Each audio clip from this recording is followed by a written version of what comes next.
Hi, so we are Edgar and Pichardo here, and we're gonna talk about the Oculus Rift. So, what is the Oculus Rift? Well, starting, it is a virtual reality head-mounted display. Well, the specifications are that.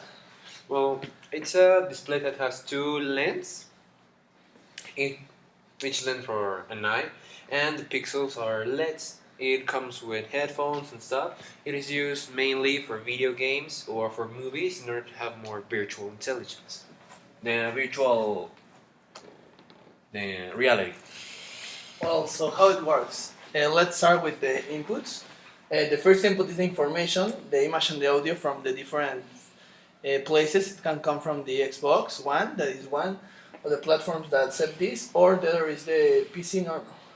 Another is the change of settings. It's for brightness or the volume of the audio. And the first time is the constellation. The constellation is a system of sensors. It could be used with only one sensor that is in the Oculus in order to know in where is your head positioned in order to have the virtual reality stuff. Other things of the constellation is that you may have many other sensors in your room in order for map the room and map where you are, and also the sensors from which you interact from the other inputs from the Oculus. Now the outputs. The first output, obvious, is the video, the movement of the images, the ones that you decide to use, the game or the video.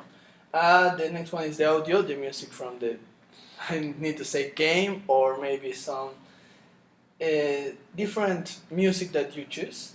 The other part is the vibrations. Well, the Oculus Rift have a movement, how you say this, hardware that can make some vibrations in some special movements, like the normal controllers from Xbox that have the same feature. Also, some sensors like the infrared.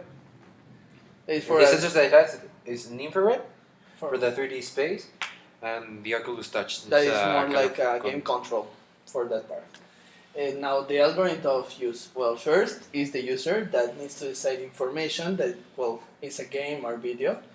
The next part is the computer or all the microprocessors to digitalize this information and to send them with a HDMI cable for the Oculus Rift. This will play the music or some of the image.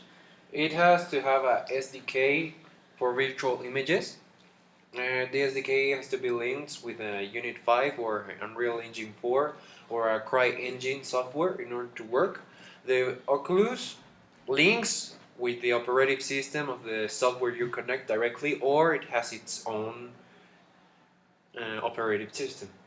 The next part that we need to use is that the Oculus pulls information. First is the infrared LEDs for movement, the decision of the brightness that we can choose from the Oculus Rift, and the Oculus Touch movement, that is the controller. This will send information to the computer, the microprocessors in each case, and again will digitalize and send it for the Oculus Rift. Now the final part is the social and ethical implications. The advantages are that there are a lot of, well, you can go beyond reality with this virtual reality to see things that are not really there, to interact with the environment even though it's not physically possible, but digitally it is. Another part that is important is the therapies that they are making. So some people and some diseases can be cured or treated with this Oculus Rift. Now see, it always have a bad part. The bad part here is isolation from the real world. The Oculus Rift, it makes you see all the game world or the digital information and the senses of your normal person, that is the touch and other things, are always put in the game and it's blocked for the real world. Also, we should see the long-term implications that it has, that their senses are being fooled by this system. So when interacting with the real world, and long-term might be wrong. You might, even seeing things that are not there, even you are not with the Oculus anymore. Well, thanks for attention, and that's all.